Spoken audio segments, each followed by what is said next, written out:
Good morning friends, आपका स्वागत है फिर से ऑनलाइन क्लास ओपीएस धमतरी में।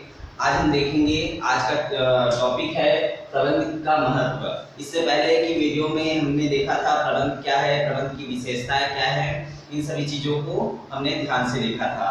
और अगर आप इस वीडियो को नहीं देखे, इससे पहले वीडियो को नहीं देखे तो प्लीज़ इस वीडियो को अंत तक देखिए और ज़्यादा से ज़्यादा लाइक कीजिए, सब्सक्राइब कीजिए और शेयर भी कीजिए। आइए तो हम लोग स्टार्ट करते हैं।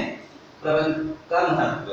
प्रबंध का महत्व हमारे जीवन में बहुत ही अधिक है, जिसके माध्यम से हम जो भी कार्य करते हैं उनको सफल बनाने के लिए जरूरी होता है। तो पहला पॉइंट आता है गलाकाट प्रतिस्पर्धा का सामना करने के लिए। गलाकाट प्रतिस्पर्धा का तात्पर्य है कि दूसरे के व्यवसाय को क्षति पहुंचाकर अपने व्यवसाय को सफल बनाना या अपने व्यवसाय का विकास करना। आज का दौर ऐसा है कि जब भी हम कोई व्यवसाय स्थापित करते हैं तो हमें विभिन्न प्रकार की प्रतिस्पर्धाओं का सामना करना पड़ता है। प्रतिस्पर्धा में गलाकाट प्रतिस्पर्धा भी शामिल होती है, जिससे यह मालूम होता है कि अगर हमारा व्यवसाय नहीं बढ़ रहा है तो हम दूसरे के व्यवसाय को क्षति पहुंचाए, जिससे उनका व्यवसाय क्या हो जाए, हानि में पहुंच जाए और अपने व्यवसाय को आगे बढ़ाया जाए। तो इस प्रकार की प्रतिस्पर्धा सामने आती है। तो गलाकाट प्रतिस्पर्धा का सामना करने के लिए अगर हमारे व्यवसाय के सामने भी इस प्रकार की प्रतिस्पर्धा सामने आती है कि गलाकाट प्रतिस्पर्धा है, कोई दूसरा व्यवसाय हमारे व्यवसाय को क्षति पहुंचाकर अपने व्यवसाय के विकास करने में लगा हुआ है, तो इस प्रकार की प्रतिस्पर्धा का सामना करने के लिए हम सक्षम रहेंगे। इसलिए प्रबंध हमें इतना शक्ति प्रदान करता है जिससे हम आने वाली प्रतिस्पर्धाओं के लिए सक्षम रहेंगे। तो ये पहला पॉइंट हुआ प्रतिस्पर्धा का सामना करने के लिए। दूसरा पॉइंट आता है लागत में कमी करने के लिए। सर्वश्रेष्ठ यह है कि उद्योग में हम जब भी कभी लागत देखते हैं तो उत्पादन के कार्यों में हमेशा हम लोग क्या करते हैं कि लागत में हमें कमी लानी चाहिए। लागत हमेशा कम होनी चाहिए जिससे हमें अधिक से अधिक मुनाफा मिल सके। लागत में जैसे ही कमी होगी, हमारा व्यापार अगर बढ़ा तो हम अधिक से अधिक लाभ कमा सकते हैं। तो अगर लागत में कमी करनी है तो हमको प्रबंध के महत्व को अपनाना होगा या प्रबंध को अपनाना होगा, जिससे हम उत्पादित माल के लागत में कमी कर अधिकतम लाभ प्राप्त कर सके। तीसरा पॉइंट आता है उत्पादन के साधनों का सदुपयोग करने के लिए। उत्पादन के कितने साधन हैं? 5 साधन हैं। कौन सा? मनुष्य, माल, मशीन, मटेरियल और मन।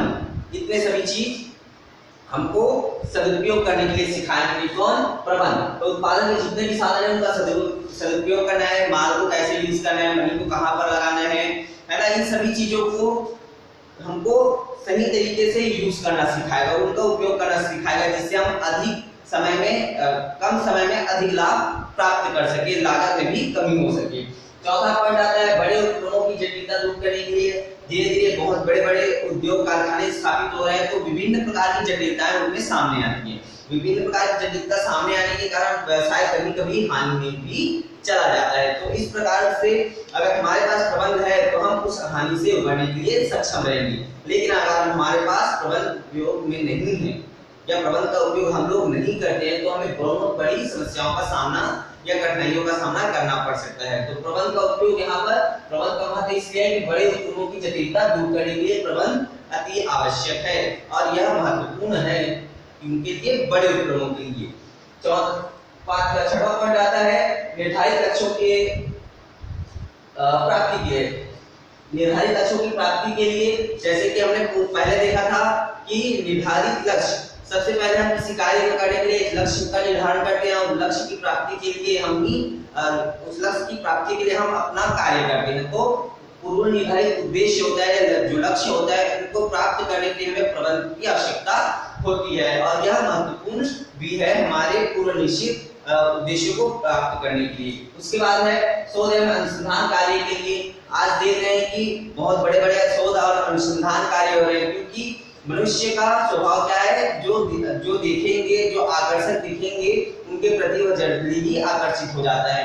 तो वर्तमान परिवेश को देखते हुए हम क्या करते हैं कि उपभोक्ताओं की रुचि के अनुसार क्या बनाते हैं, हम अपना सामान तैयार करते हैं, उनका उत्पादन करते हैं। तो शोध और अनुसंधान कार्य के लिए भी प्रबंध उपयोग में लाया जाता है। प्रबंध के महत्व में यह सबसे महत्वपूर्ण है, क्योंकि आज के समय में जब हम लोग शोध करते हैं तो नई नई विचारों का आगमन होता है और नए नए विचारों के माध्यम से एक नई नई वस्तुएं उत्पादित की जाती हैं तथा उन्हें लोगों तक पहुंचाई जाती है। उसके बाद आता है उत्पादन के विभिन्न साधनों में समन्वय बनाए रखना। उत्पादन के जो विभिन्न साधन है, जैसे कि मैंने बताया था, उनमें समन्वय बनाए रखना। श्रम पूंजी है, इनमें समन्वय बनाए रखना। अगर दोनों में समन्वय रहेगा, तालमेल रहेगा, तो एक दूसरे की कमियों को पूरा करते हुए अधिक से अधिक लाभ प्राप्त करेंगे। उसके बाद आता है योजना बनाने के लिए। कोई भी कार्य करना है तो सबसे पहले हमको क्या बनाना पड़ता है?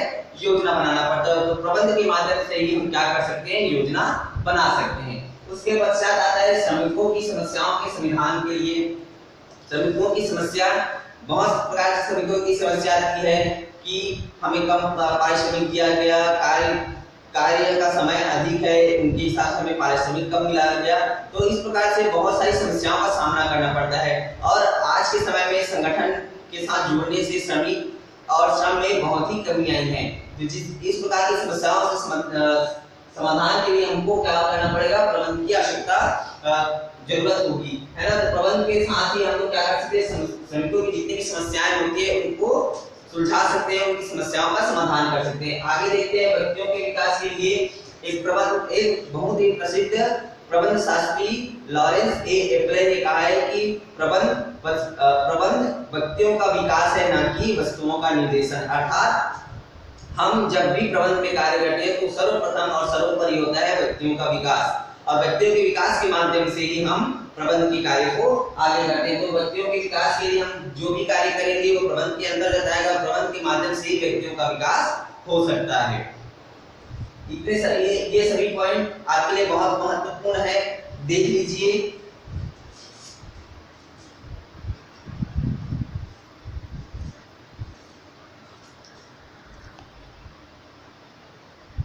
दोस्तों, तो इससे पहले हमने देखा था कि 10 महत्व देखे थे, इसके पश्चात 4 महत्व और है इसमें। तो उसके बाद है 11वां पॉइंट, कुशल उत्पादन एवं वितरण व्यवस्था के लिए। जब हम लोग प्रबंध के साथ कोई व्यवसाय में हम लोग कार्य करते हैं तो हमारा उद्देश्य क्या होता है? कुशल उत्पादन। तो कुशल उत्पादन और वितरण व्यवस्था के लिए तो उत्पादन का कार्य क्या होता है कि अच्छी वस्तुओं का उत्पादन करें तथा अंतिम उपभोक्ता तक उनका वितरण करें। तो प्रबंध के महत्व में इनको शामिल किया गया है कि कुशल उत्पादन और वितरण व्यवस्था के माध्यम से उत्पादित माल को उपभोक्ता तक पहुंचाता है। उसके पश्चात सामाजिक उत्तरदायित्व को पूरा करने के लिए उत्पादक हो या उपभोक्ता दोनों क्या है? सामाजिक व्यक्ति हैं, क्योंकि समाज में रहकर ही उन्हें विभिन्न कार्य करने पड़ते हैं। तो समाज के प्रति भी उनका उत्तरदायित्व रहता है कि समाज को, जैसे हम व्यक्तियों को उत्पादक अगर उपभोक्ताओं को कोई माल सप्लाई कर रहा है तो वह अच्छे किस्म के, उनकी गुणवत्ता अच्छी हो तथा उनका मूल्य भी को क्या हो? कम हो। इस प्रकार से उनका उत्तरदायित्व बनता है और उत्तरदायित्व को पूरा करने के लिए प्रबंध की आवश्यकता होती है। ख्याति में वृद्धि करने के लिए, ख्याति अर्थात नाम, है ना। तो ख्याति आजकल देखते हैं टाटा, बिरला और बहुत सारी ऐसी कंपनियां हैं जो अपनी ख्याति में वृद्धि करने जा रही है।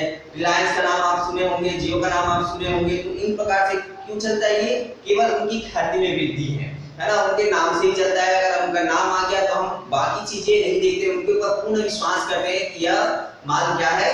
पूर्ण रूप से सुरक्षित है। इसलिए हम क्या करते हैं? प्रबंध के माध्यम से ख्याति में वृद्धि करते हैं और ख्याति में वृद्धि के साथ साथ ही अपने व्यवसाय को आगे बढ़ाते हैं, व्यवसाय का विकास करते हैं। उसके पश्चात है रोजगार में वृद्धि। जब हम लोग प्रबंध का कार्य शुरू करते हैं तो उसमें हमें बहुत सारी व्यक्तियों की आवश्यकता होती है। प्रबंधक से लेकर लास्ट कर्मचारी तक हमको क्या करना पड़ता है? बहुत से व्यक्तियों की आवश्यकता होती है और इन सभी व्यक्तियों की भर्ती करनी पड़ती है। तो इन सभी व्यक्ति की जब भर्ती की जाती है तो उनको क्या मिलता है? रोजगार मिलता है। तो इस प्रकार से उनके रोजगार में भी वृद्धि होती है। प्रबंधक है, नियंत्रक है, श्रमिक है और जितने भी प्रकार से वहां पर कार्य करते हैं किसी व्यवसाय में, उन सभी को रोजगार प्राप्त होता है। रोजगार प्राप्त होने के पश्चात उनकी आर्थिक स्थिति में सुधार होता है और आर्थिक स्थिति में सुधार होने के पश्चात प्रति व्यक्ति आय बढ़ती है और प्रति व्यक्ति आय के साथ ही प्रति राष्ट्र की आय भी बढ़ती जाती है। तो दोस्तों, हमने देखा कि प्रबंध के महत्व, इसमें हमने टोटल 14 विषयों पर चर्चा की। आशा करता हूं कि आपको यह 14 पॉइंट समझ में आया होगा और समझ में आया तो प्लीज कमेंट के माध्यम से जरूर बताएं कि आपको यह वीडियो कैसा लगा। ज्यादा से ज्यादा वीडियो देखते रहे ओरेगन पब्लिक स्कूल का, और लाइक करें, सब्सक्राइब करें, साथ साथ शेयर भी करें। धन्यवाद।